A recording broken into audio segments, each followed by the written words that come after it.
My name is Kristen Hovitt, and welcome to the Other Autism podcast. I'm a research communications professional, and I have a master's degree in health studies. I was diagnosed with level 1 autism in my 30s, and I also live with health conditions that are often co-occurring alongside autism. The Other Autism is a place to explore late diagnosed autism, discuss the latest in autism research, and hear directly from autism researchers, help dispel myths and stereotypes about autism and autistic people, and more. If you're autistic or wondering if you might be, I'm hoping this podcast helps you to feel more informed and less alone.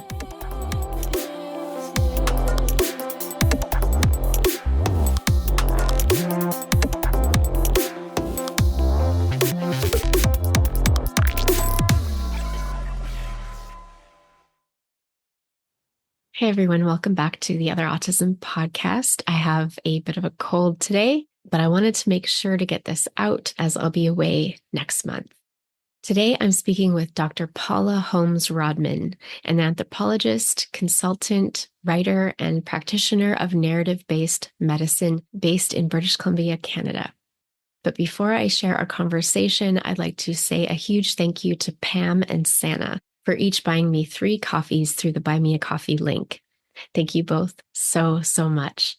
If you would also like to buy me a coffee, please check out the link in the show notes that says Buy Me a Coffee. And with that, please say hello to my guest for today, Dr. Paula Holmes-Rodman. I'm really excited to be here, honored. I know that you usually interview only people who identify as autistic, so I'm not. I know that we use the word neurotypical. I'm Paula Holmes-Rodman. But the word neurotypical means that there's sort of an atypical. So let's just call me not autistic. I am an anthropologist. I'm an ethnographer. I'm a caregiver. I was a caregiver and I am a caregiver still. And I'm a practitioner of narrative medicine and I'm a writer as well. And I'm an advocate for people who experience barriers to really equitable cancer care. And that includes the autistic people as well. And I work in the oncology space for a lot of equity and advocacy work right now. So it's kind of a second career, although my first career was in New Mexico and Arizona, working with Indigenous women and looking at post-colonial Indigenous identities, medical narratives, and really complex and competing ideas of the miraculous. So this is a bit of a second career for me and working in the cancer world. Thank you. And for people who don't know, could you explain more about narrative-based medicine? What does that entail? Oh, gosh, yeah, we need a whole hour for that. Sure. Narrative medicine is really just the understanding that we are storied creatures, all of us. So that whatever medical or end of life illness experience that we have, there is usually more, always more. There's the rest of the story, right? So there's whatever the healthcare providers understand and is recorded in our medical charts, but then there's the fully human experience of it. So how do we communicate about our healthcare? How do we represent it? What does it mean to pay attention to a storied understanding of healthcare? And it has a lot to do with expressive writing, with paying attention to text as well, and understanding the illness experience also as a text. So that's I'm doing it through the University of Toronto, and I'm interested in primarily also in cancer narratives and end-of-life narratives as well. Awesome. Thank you. And could you explain how and when your connection with autism began? Yeah, it's interesting when I saw this question. It's well, I'm sure I've always known autistic people, but obviously it began with my sister, Lindsey. Lindsey was 4.5 years older than me, but we didn't grow up knowing she was autistic. Obviously, she always was autistic. She wasn't diagnosed until 49. So I didn't grow up going to school with, I think there was probably a special needs class, and those kids were ghettoed, corralled as different. But the word of hey, there's some autistic people among our midst, and they might need some accommodations, and their brains work differently, and might have some sensory issues. That's not how I grew up. And really, my understanding of autism started with my sister, with Lindsey. And she sought her own diagnosis. She received that at 49. And that was basically because she wanted it. for herself. So it was really understanding Lindsey's understanding and her unique experience of autism that, which of course is, as she used to say, you've met one autistic person, you've met one autistic person, right? As we all know, understanding autism through her lens and through her experience encouraged me to say, well, what else does this look like? What else does this feel like? So that sort of was the beginning of it. But obviously, we've all known people who are autistic all throughout our lives. And I'm sure I went to school with them, and there's probably some even in my own family. But really, via Lindsey is the primary answer to that one. And how did that change things for her, if at all? The diagnosis? Yeah, like her understanding of herself or any challenges she was having. For Lindsey, sort of one of the things, there was a siren call of normal. Okay, so normal. She really wanted to be normal. And I think looking at the way that she was raised is that our mother was very young when she had her. She was 21 in Missouri in the 60s. And she knew something was different, something was unusual about her daughter, and kept taking her to doctors saying, basically, fix my child. And the doctors were very like, well, it's fine. It's fine. It's probably you are the problem. You are the mother as the problem. And she's perfectly nice. There's nothing wrong with your child. Of course, I wasn't privy to that as the younger child. I wasn't involved in those conversations. But I think that the things that my mom did to support my sister growing up were things to make her more normal. And my mother has since passed away, and I wish I could talk to her about this more, but not out of cruelty, not out of, I don't like you, so I want to change you, but more that she saw the struggling and she saw the bullying and she didn't want that. You don't want that for your child. So, can you act more normal so that people aren't mean to you? You are accepted. You have employment and love and all of the things that, we want for our children. So I think, but Lindsey always knew there was something different about her. And I don't know exactly what it was that started that searching for diagnosis process. But when she received it, she sought it out from I believe he was a psychologist who was also himself autistic. And for her, I think it was more of like a lovely homecoming. Like, that makes sense. But it wasn't what she didn't do was then turn around and seek community, turn around and look for other autistic people and say, oh, okay, you are my people, right? And how can we form a community? So I think for her, it was sort of more like, hey, I'm not crazy. I'm not broken. I am autistic. So I think there was more of a homecoming, a retrospective homecoming is the way that I would describe it. But she still wanted all of the same things, that she wanted to work and she wanted ultimately love and good health and, all of the things that we all want. And she felt that, like all of us, that we deserve those things. And that her very strong work ethic and force of will could achieve those things for her. And she used to speak about her autism parts, right? She says, my autism is showing, my autism parts. And I never really thought about sort of how funny that was because I wanted to say, honey, all of your parts are autism parts. They all are, right? But for her, that now upon reflection tells me that there was a little bit of disjuncture, disjointing, I guess is the word, dissonance between those things that she perceived to be as her autism parts, as her autism being showing, which is an interesting way of saying that. And one of the times I really remember her saying that was the last time she saw our mother, which was clearly the last time she was going to see her alive prior to her death. And she was really struggling. And she kept saying, my autism is showing. And I said, it's okay. It's okay. Yeah, this is tough. Of course it's tough. This just sucks. There's no way around it. And you can struggle and blank out and melt down and shut down and do all of the things because we're in it. Like we are in this emotional kind of space. But the bottom line is I think that she always felt, again, that siren call of normal and a little bit of disjuncture from some other part of her that was deemed to be autistic. And she did struggle with that, I believe, all of her life, although that was more integrated towards the end of her life. It makes me think of the concept of masking. So I Yes. know Yeah. that's a relatively new one in the autistic community. So maybe Yeah.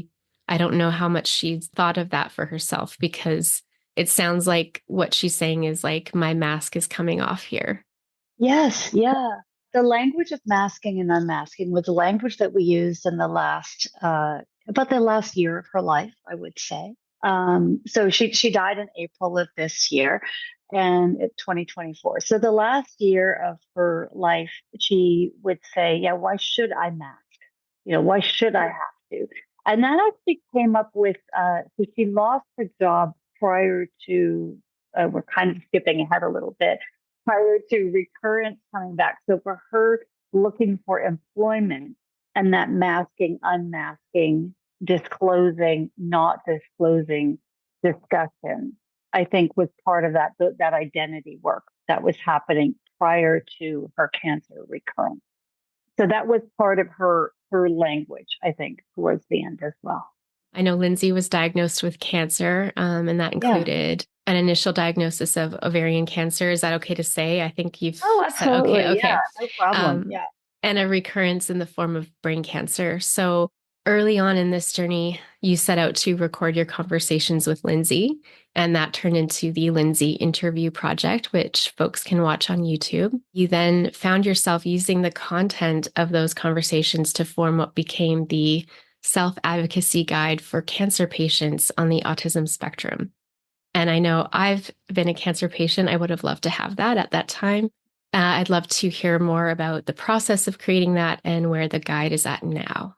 Well, we ended up creating the thing that we wish we had had, Right. right? So, I mean, I think that's the short version of it too. But yeah, so Lindsay was diagnosed with ovarian cancer in 2019. And one thing that's interesting, just to back up a little bit, speaking of stories that go around in circles, is that I think that's interesting to say that if you have people who are late diagnosed, self-realized with their autism, and then you have a cancer diagnosis that kind of comes to town within a couple of years. So you've got somebody who has cancer often, I mean, you kind of people who are young that have cancer diagnoses, but often they tend to be sort of later in life. And if you've got all of these people wandering around in their 40s, 50s, 60s, and 70s, and they're like, hey, I just realized I'm autistic. And wait, now I have cancer. So these are people who have not grown up. They're not diagnosed at 3 or 4. They haven't received support and accommodation, and they don't have that language of masking and unmasking. And these are my needs. They haven't grown up in that system. And then suddenly they're thrust into this incredibly, fully foreign world of the cancer care system, which is foreign for anybody, even if you're not autistic.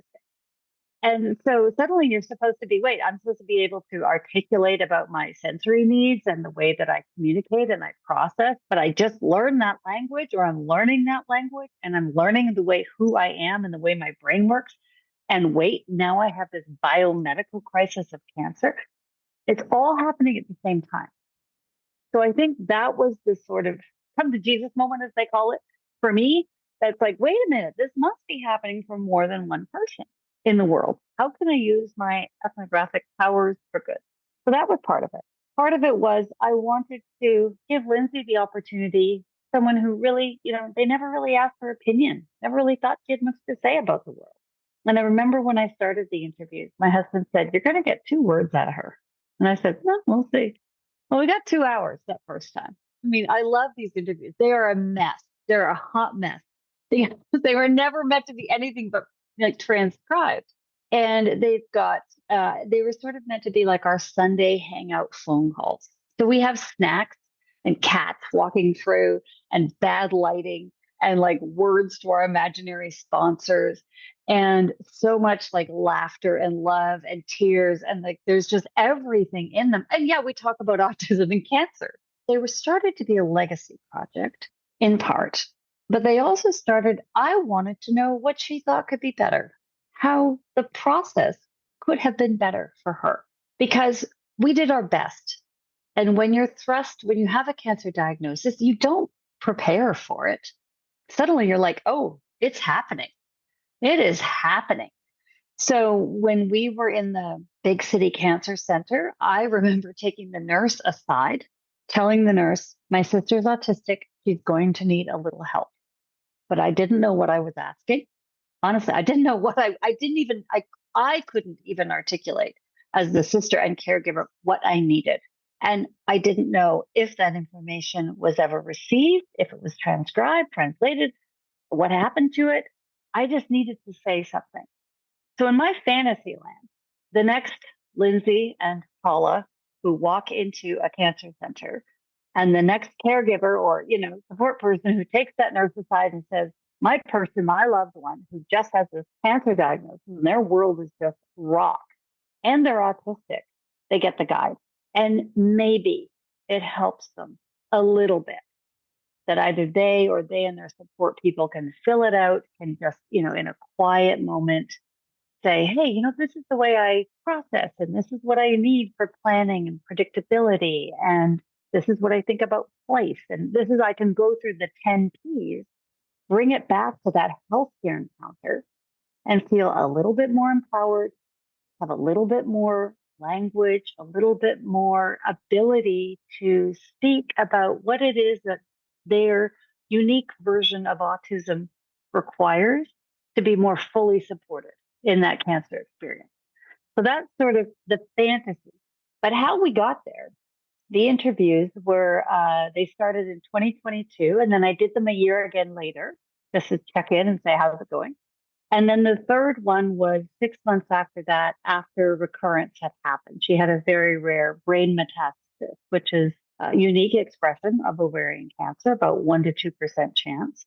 And so the last one I reported in the hospice, actually. So the interviews sort of go over about a 2.5 year period in the middle of a 4 year cancer experience. Where the guide came from is I was transcribing that first couple of interviews. How do I express pages and pages and pages of a single person's experience, which it is just a single person's experience, into something that could be useful. Plus, at the same time, I was starting to do research, and there isn't much about autism and cancer, other than the fact that we know that autistic people have the same bad chance of getting cancer as anybody else in the population, but they tend to have about a 2-to-1 poorer outcome. So that's not a biology problem. That's a healthcare problem. That's how are they being cared for and why? So how can we affect change there? The problem is that the burden of self-advocacy in a broken system is a burden. And this is the problem. You've got cancer, here's your homework, right? I don't love that. And I think that ideally, so this is why we need to both give the patient a useful tool, hopefully it's useful, and their support people. And we also need to be educating the healthcare providers to say, hey, if you have autistic patients, they may need the following things. Things may look different, sound different, feel different, experience differently. So we need both a patient facing and provider facing educational opportunities and tools for this to get better for the next rounds of people who experience cancer as autistic people. Just curious to go back to, you were talking about the sort of having the autism diagnosis close to the cancer diagnosis. So yeah. I've heard that that's the case. That was the case for me, but in a slightly different order. So my cancer came first and then autism a couple years later or a few years later. But they were definitely connected in terms of like the cancer journey kind of showing me, wow, I don't have the coping skills I thought I had. And I feel like I'm handling this different than other people I'm meeting.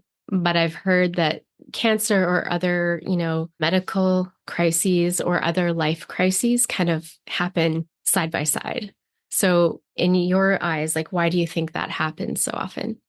Yeah, I don't know. Actually, I have heard that there's a woman I know in the UK, and she had a breast cancer experience, and it was through her experience of breast cancer that she then sought her own autism diagnosis as well. But yeah, it is interesting to think that when you get that biomedical crisis, or maybe it's some other kind of life crisis, a divorce, a death of a loved one, or something or other, that you're right. You think maybe I'm not coping. Maybe what's wrong? The what's wrong with me question, right? Why am I not doing this the way that I think I should be, so-called should be doing this? That maybe encourages people to just say, how does the world work for me? Well, how does my brain work? So I don't know. I wouldn't like to speak for others on in this situation, but it does occur to me that, yeah, you've got all of these people. And I remember Lindsey and I talked a lot about that. We have two little nieces, and we thought, well, if they are so unfortunate, like that they are going to go through an educational system that will support them if they were to have any learning challenges, any sort of, neurological differences, we hope that they will be better supported as children so that when and if they had any biomedical crises, we hope that that will be more integrated later on. But it isn't right now. It's sort of like you're still treated as we're interested in your tumors, your little lumps of rogue cells, but I don't really care about the rest of you that is housed in. And I certainly don't care about how you experience the world. That's sort of the way it is right now. But in fact, it really does matter. It matters everything from the expression of pain to decision making and consent to compliance with if you are able, willing, able, possible to attend and even just understand what you're being offered in terms of treatments, that sort of thing. So it really does underscore, hold up everything. And I think that's one of the things is to say that, well, autistic doesn't matter if you've got cancer. It actually matters a lot. In the same way, it's sort of like a social determinant of health. We start talking a lot about the fact if you don't have stable housing, if you don't have these sorts of things, it matters because, it underscores that whole health system. It's how you experience it. And it is also a barrier to appropriate care because you have, for example, for Lindsey's experience, she didn't have a family doctor. So she was going through the walk-in system. So she was diagnosed very late at a late stage cancer, which is true for many ovarian cancers. But again, she didn't have that. There was that medical mistrust, which is common for many autistic people, that I don't feel like I can show up as my full self. And then cancer comes to town. So you're already kind of behind the times. And then you're supposed to be navigating this whole new foreign world of cancer care. Yeah, it's very, very challenging. I know for me with the cancer thing, it seemed like, well, for my whole life, I kind of felt different. And I'd had a lot of challenging and traumatic experiences. And so my brain would tell stories to myself of like, this is why you're different because of XYZ. But then when I had cancer, and so the physical stuff is happening, and you're now like, your normal coping skills are getting bombarded by way too much information and challenges from all different directions. I think that broke down my ability to mask. And so I just felt like, I don't even know how to describe it, raw in a certain way. And then just, I would lose my ability to respond to the doctors. And I was like, what is that? Like, that's not just past traumas, like there's something else going on here. And it's very scary for all of that to be happening at the same time. And then also, we might get into this later, but like having a spouse or a partner that wasn't very helpful for various reasons and, their own toxicity and things like that. So, which doesn't help. Yeah, and I think I agree with that. That really resonates with what I observed in Lindsey. And this is what I call, what she and I came to call the yep, yep, yep response. Totally. Okay. In which, and I think that this is interesting. So Lindsey really wanted to be, again, it's that siren call of normal, to be well, to be the perfect patient. This is like, what happens when you get masking, social camouflaging, enacted wellness, mashing up with cancer? Oh, heck no. And guess what? You are the perfect patient. So if you are the oncology healthcare provider and you are my patient, and I'm giving you a whole bunch of information, and you're sitting there going, yep, yep, yep, yep, yep. Fantastic. I'm out of the room in 5 minutes. Great. Now, how much of that information have you taken in? Maybe, not so much. how free do you feel to say, hey, I didn't understand that? You're literally speaking a way that I don't understand. I need to see it verbally. I need to have it orally. I need to see a video. I need you to talk to me more slowly. I need to speak to you twice. I need to have my support person, or I don't need to have my support person. How free do you feel to say those things to me as your oncology healthcare provider if you have been trained all of your life, particularly as someone born into a female body, to be the untroubled, perfectly good patient? Not so much. So part of, again, the self-advocacy guide is to stop that yep, yep, yep response. And if the answer is yep, gotcha, fine, great, next is great. But sometimes the answer is I didn't get that, and I actually don't understand, and I have questions, and I don't agree. And we need to give space for all of that as well, and a language for that to happen in. For sure. Yeah, it's like the people pleasing thing that so many of us Yeah, do. So it's yeah, like yeah. autistic females or people born female, it seems that we have that even like times 10. Mm-hmm. I think all women have that to some degree, but for autistic women, it's almost like we have that to a pathological level, I would say. I would It's part agree. of the mask. Yeah.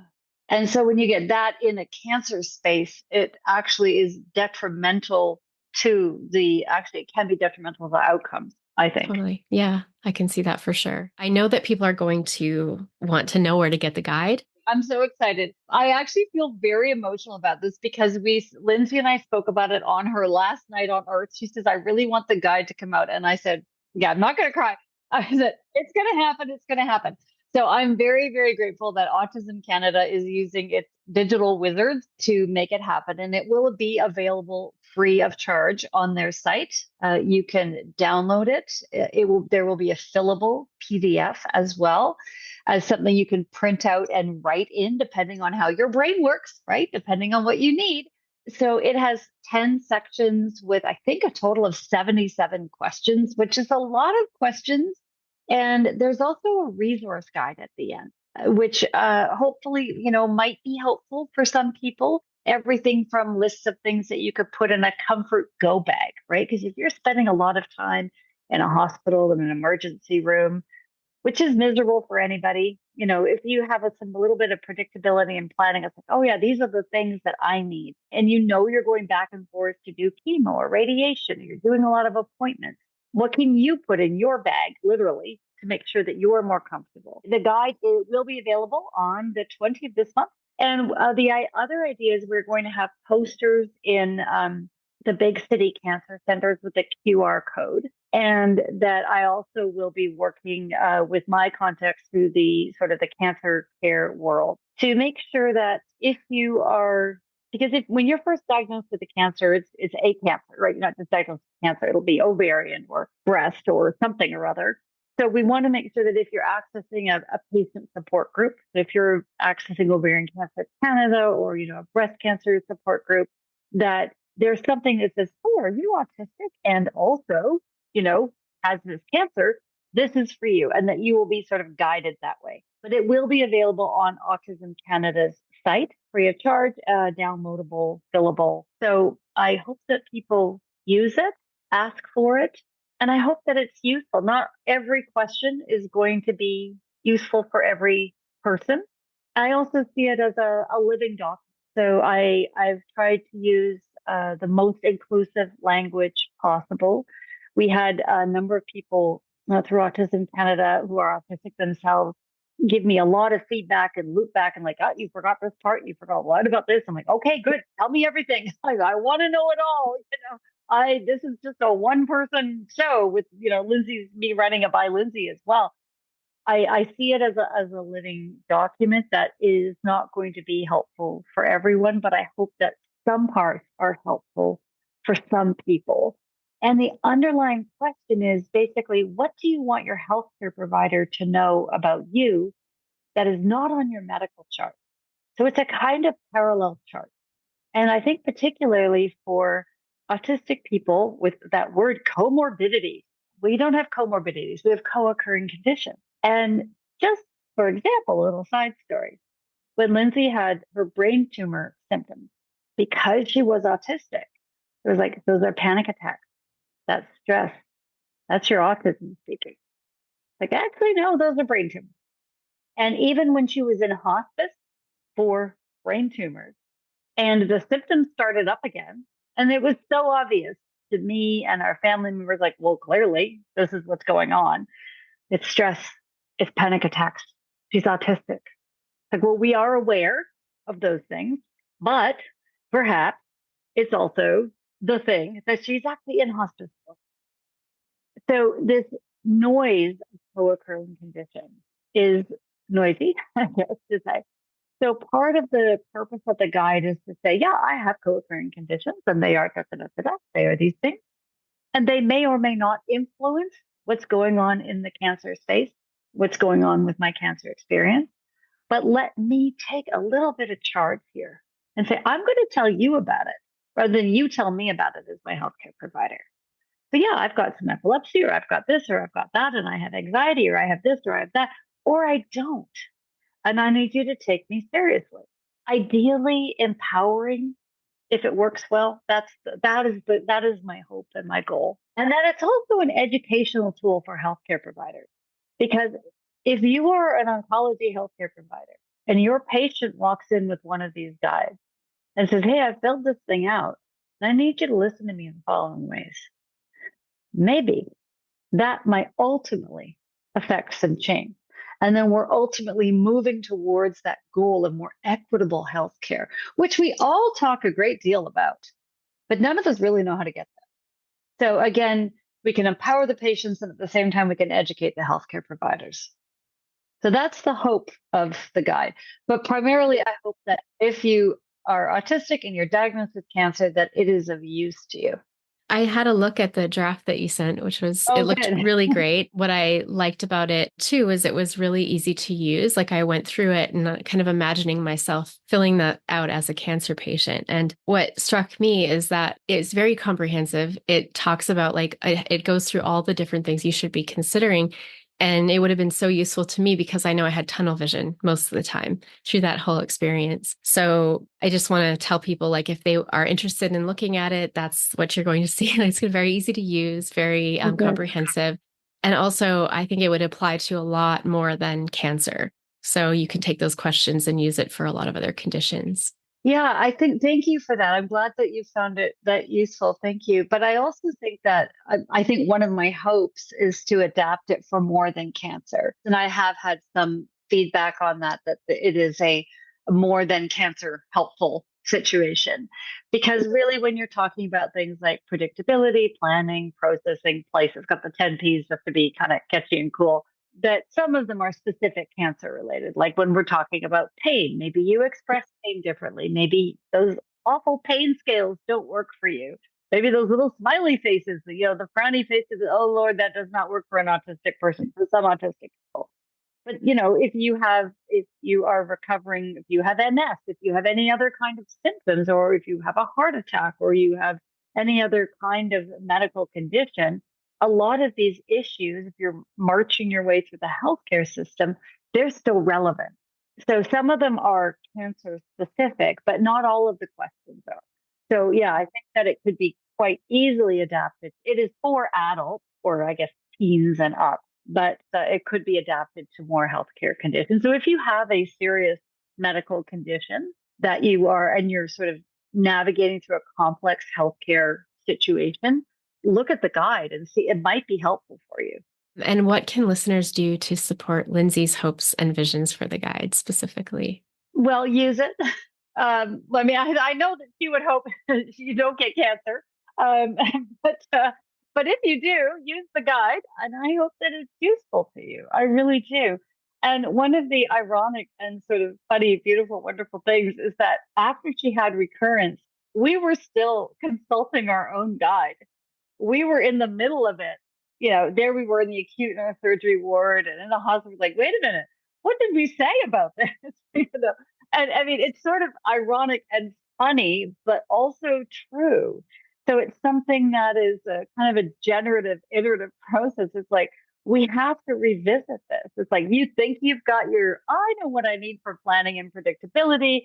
I know how my brain works for processing. But as those challenges come along, as your health either improves or deteriorates, you get other challenges or questions, revisit it, rethink it. Don't see it as a done deal. See it as something that you can also learn from. Because I think that when we had the guide and then we did the guide ourselves, which was created from the interviews, we learned things from answering the questions. So I think that it can lead to quite a bit of self insight about how you kind of move and work in the world and what you need to be successful in a healthcare setting. And so ask for it, use it, look for it, and I hope that you find it useful. To kind of change the direction here, I just wanted to know about Lindsey's sort of broader hopes and visions for autistic people. Like, what are some of the main messages she wanted broadcast?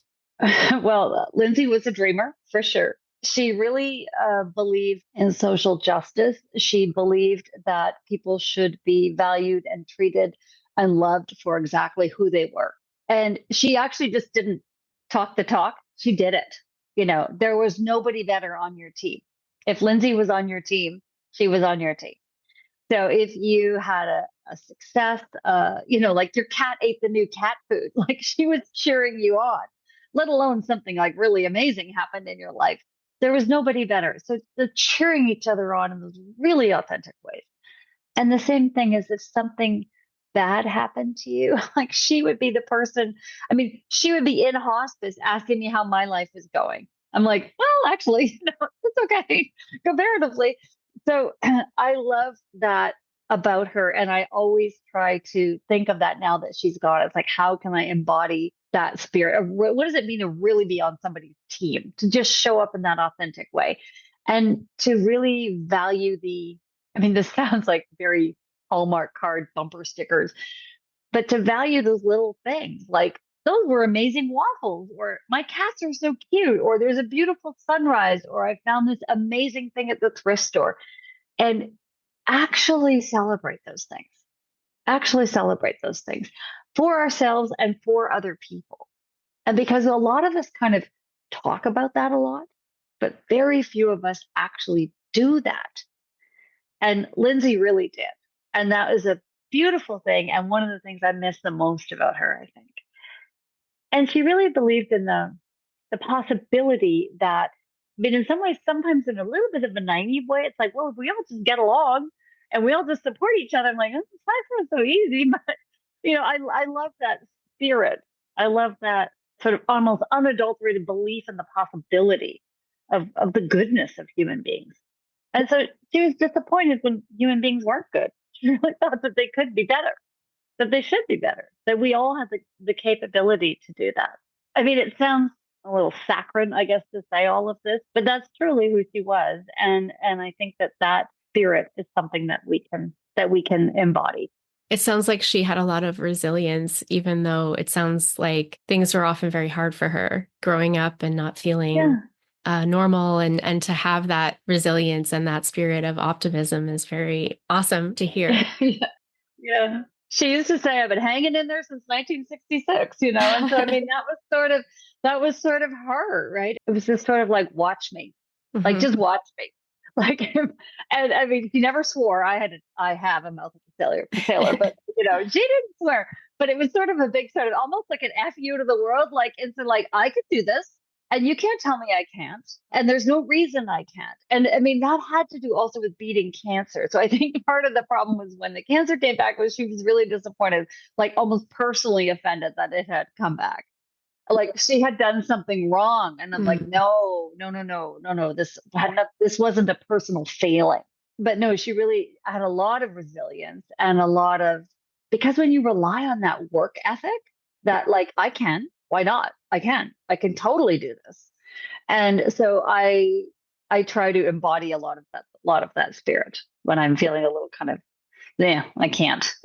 Yeah, for sure. One very challenging aspect of Lindsey's life that you shared in a video post for Advanced Care Planning Canada earlier this year is that Lindsey was married to someone who was emotionally abusive to her. And I think you also mentioned financially abusive. Mm-hmm. So how did you become aware of that abuse and how did it impact Lindsey from Your perspective. The video came about.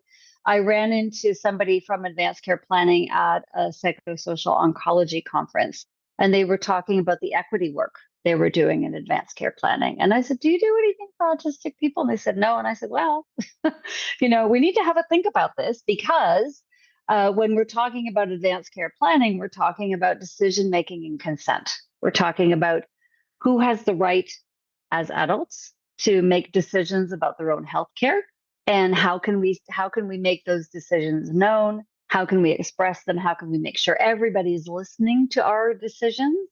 And that was challenged in Lindsey's cancer situation. The spouse that she married to late in life after being unmarried all of her life. And I was very happy that she found somebody to love. And I thought he was a little quirky, but, I was sort of the live and let live, and they had their routine and they had the things that they liked to do together. And I wanted Lindsey to be happy, and he had things that she valued, like a home and a car, and they got cats together. So, and I think she also felt very sorry for his story of being a victim for all of his life. And she was very loyal, and she wanted and believed in love. And so I think everything, in my opinion, she was also very private, was going along just fine until cancer came to town. Right. And then I lived in a different province, and he was there and able to, take her to some appointments. And again, everything was sort of okay until recurrence happened. And when the recurrence happened with the brain tumor, the sort of precipitating incident, what happened in the acute neurosurgery ward, and a nurse said, basically advanced care planning, get your affairs in order. Even though they had done a craniotomy, they had removed the tumor, they were going to do radiation, we're throwing everything at it. No one's no one's ending the story now, but statistically, this is probably the beginning of the end. And I took that very seriously because I believe very strongly that everybody should have the right to make their own medical decisions. Everybody. And her husband said, "I'm the husband and I will make the decisions." And for me, that was a hell no. And I knew that from his past experience and what he had shared, that the medical decisions that he would make would be different from my sister's. And also that Lindsey's would be different from mine, and that's okay. Mine are irrelevant here, right? I mean, so mine are completely off the stage, but so are his, right? So what were important were Lindsey's. So that was my cue to make sure that Lindsey had the legal and the financial right to make her own decisions, which I did lock down for her. And she was able to make all of her own medical decisions. And one of the things I feel proudest of, although that's not quite the right word, and most emotional about, is that she was 5 months in hospice, in part because of the really unstable home environment by then, but that she made her own medical decisions right up until the end. And that it was the nurses and the doctors looking at her in the eyes, asking what she wanted. And her husband is texting me this crazy garbage. I'm like, yeah, that's not happening, because the doctors are talking to her and she is saying what she wants. And that is what's going to happen. And that's what happened. And that was a beautiful thing. And I thought, that is the final act of protection that I can do. I can't stop the cancer. I can't stop her dying at 57. Those aren't in my power. But what I can do is make sure that the medical professionals take her seriously and know that she has the complete capacity and ability to say, yeah, if you tell me what's going on in my brain and my body, what my options are, what my choices are, what the consequences are for my choices, if this, then that, if this, then that, absolutely she can understand. And she made choices. And she died in peace and surrounded with me by her side. Without him, I was her choice. And we had these beautiful family meetings in the hospice. Things went off the rails. There were violence threatened and police called, and it was kind of a bit of a rodeo. But we had these family meetings where Lindsey spoke up, spoke her truth in these family meetings with social workers and doctors and, everybody there, which of course was met with not a lot of happiness on his part, let's put it mildly. But she was speaking her truth in those last months. It was a beautiful thing. It was a beautiful thing, including just a few days before he died was the last meeting. All of that, I have a great deal of gratitude and grief for, to be honest. I have so much gratitude that that happened and grief that it didn't happen earlier. But it did happen, which tells me it can and should happen. And I hope that for every autistic person, the cautionary tale in this and the reason for that video, we hope it goes well and that you live another 40, 50, 60 years. But even so, we all have the right to make our own medical decisions. Even if you have the most loving, wonderful relationship, you still have the right to make your own medical decisions. And they may be different from your partner's. And that's okay. And it is worth having those conversations. And that's why it's built into the guide. Who helps you make decisions? How do you express consent is one of the questions. If I have an important decision in my life, I have people who I consult, who I rely on to help me. Nothing wrong with that. But ultimately, I want people to know that I'm the one that's going to say yes or no to something. And when we're talking about treatment for cancer, it really matters, or end of life care, particularly. That's awesome. And it's hard to just sit here and not cry, but I'm trying really hard. Oh, we can go in if we don't cry, we're not doing it right. Well, I'm just imagining also like, because you talked about how Lindsey had this need to be the perfect patient. And I think just knowing what that feels like also in a relationship, wanting to be the perfect partner, the perfect wife, perfect girlfriend, and how that clouds your ability to see yourself as a human person too. Like, I'm a human and I need the same amount of care as anyone else, but it's just time and time again how often we just completely ignore our own needs for the other person. And so I went literal, in my experience, I went literal years without really acknowledging the behaviors of the other person as harmful and damaging. And sometimes, I even think my cancer was caused by being with that person for the length of time that I was with them.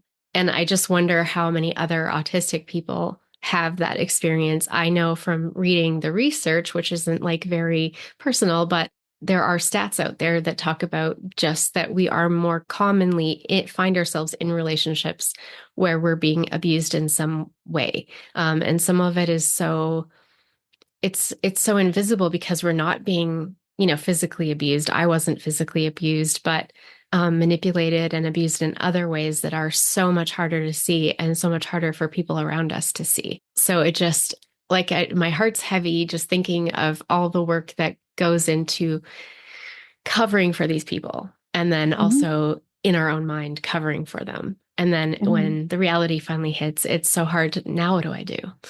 Because in a lot of ways we rely on that person. I was lucky enough to be able to leave them financially, but it took several years, especially after cancer, to be on my feet financially again. So living with them just so I could save money, I don't know where I'm going with this, but it's just so hard. And my heart goes out to all the people that find themselves in that position, in that situation. It's so hard. And I know you had a really deep connection with Lindsey. It's very obvious, and she's so lucky that she had you. What's your insight as to why these relationships are so common? Well, I've thought about this, of course. And I mean, when I was speaking to a counselor after Lindsey died, I felt like I should have done something earlier. I should have intervened. And what she said to me is she said that this counselor said, she said, well, again, she sort of used my own stuff. She said, well, Lindsey was a complete adult. She had her own decision. I'm like, I know. But she said that when basically the poop hit the fan, she relied on you. She relied on you. When her husband revealed his true self, my impulse was, please get this person out of her life completely. Time is short, the water is rising. Please, no, just not a single second. And I think that Lindsey really struggled with that because she saw that, like she didn't deny the way that it reacted. She was appalled and it was abhorrent. Everything from the, asking about money to the, just disgusting human being tactics, right? Things that really grated against her sense of what is right in the world, like a really strong sense of what is right in the world. And yet there's that sense of loyalty and that sense of, but he's nice to me sometimes. He can behave. He can behave. And that was, I think, confusing to her because he could come in and behave well, behave kindly, and she was lonely. She didn't have a huge group of friends, the small number of family members. We were all dancing as fast as we can, but it's scary and it's lonely. She didn't have a huge support system. She had lost her job the year before simply because the opportunity had shut down and she wasn't able to find something else because she was sick right away. So there was no other strong support system to step in and say, hey, we got you, girl. There was nobody else. So there was that isolation, that physical and social isolation. But, Lindsey used to tell me, even in the interviews when you walk back, she says, a lot of autistic people end up in abusive relationships. And she would just sort of spout this off. And I went, I wonder if she's trying to tell me. And when I was watching those interviews again, I thought, why didn't I listen? But then I think that she didn't see it as abusive until her own relationship as abusive, until he started, demanding money and demanding, she said, you are going to do this. I will pull you out of care. I will take you out of that place. You can't go to that rehab facility. These sort of things is like, wait, people actually say these things? It's like, yeah, they do. They do. And it's abhorrent. And I think it happens a lot. And I think it actually probably happens to people who are not autistic as well. Mm-hmm. Absolutely. And I think that's one of the things that, again, to circle back to the advanced care planning, if you're a healthcare provider, you assume you've got a patient coming in that they're saying, yes, no, this is what I want. Let's question that. Are they actually making their own decisions? Or is there somebody in the background kind of talking to them saying, you can't do that because da, da, da, da, da. So I think we need, as healthcare providers, to be more aware of our people. I mean, I think that we're sort of measuring capacity, but we're measuring intellectual capacity.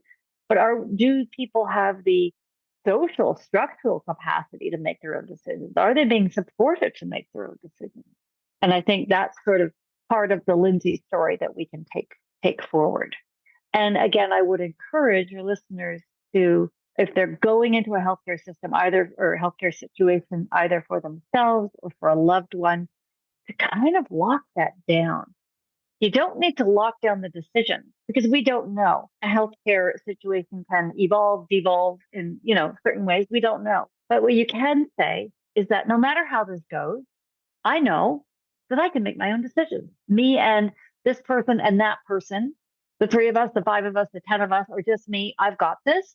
And if you tell me how and in this way and give me this information, I will be able to sort this out. And these are the people I trust to help me make decisions. And this is somebody who's kind of a little bit doesn't have my best interests in mind. And to be thinking about that going forward. So you don't need to decide necessarily, I will have that treatment, I won't have that treatment. Unless, if you feel very strongly about certain treatments, of course, that's your right. You have a right to feel that way. I will never do this. I will always do this. But most of us don't know how the story's going to go. But we do know who we want to walk with us, who we trust to walk with us. And that's what's worth sorting out. And that makes all the difference in the world, I think. And as support people for autistic people, that's what we can help kind of lock down. And it's worth going to lawyers and saying, hey, this is kind of looking a little sketchy. Can we get these legal documents? Can we get supported decision-making documents? Can we make sure that we've got trusted support people in this person's corner going forward? So that no matter how the story goes, that person's making the decision. I know from when I was going through it, one of the first questions they ask you to bring, your partner in with you or another family member that's going to walk with you through the journey. And the person you bring in, they assume that person has your best interests in mind. The person's on their best behavior. But at the same time, like I remember when I got my autism diagnosis, like the assessment process, part of it included talking with my partner, and they were very quickly able to determine, like just a psychiatrist, psychologist was quickly able to determine this person lacks interpersonal insight.